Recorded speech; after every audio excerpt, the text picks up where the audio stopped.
A tense standoff as demonstrators protest against the police violence that had dominated the Catalonia independence referendum. On Sunday, police clashed with voters who had blocked their path at polling stations across Catalonia. Much of Barcelona came to a standstill for 10 minutes at midday on Monday to protest. Catalan President Carles Puigdemont announced that a commission would be set up to examine the alleged human rights violations. He also called for the Spanish National Police and the Guardia Civil to move out of Catalonia and leave the policing to the Catalan Mosses force. We required the withdrawal of all police forces deployed in Catalonia in order to end these repressive operations, which have caused serious acts of violence in a country that has protested for years with millions of people without any incidents.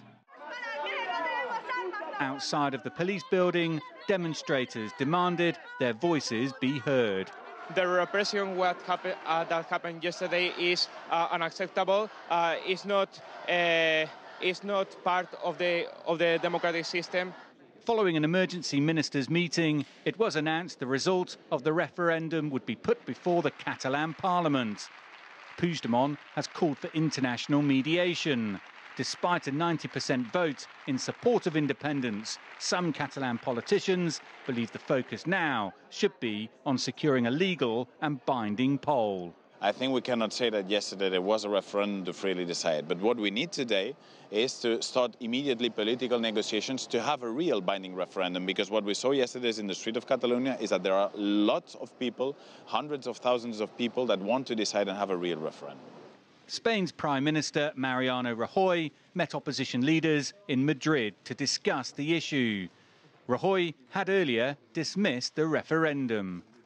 The European Commission has called for confrontation to end and for dialogue to begin. The next step is difficult to predict, but what is clear, both sides are more polarised than ever. Dan Williams, CGTN, Barcelona.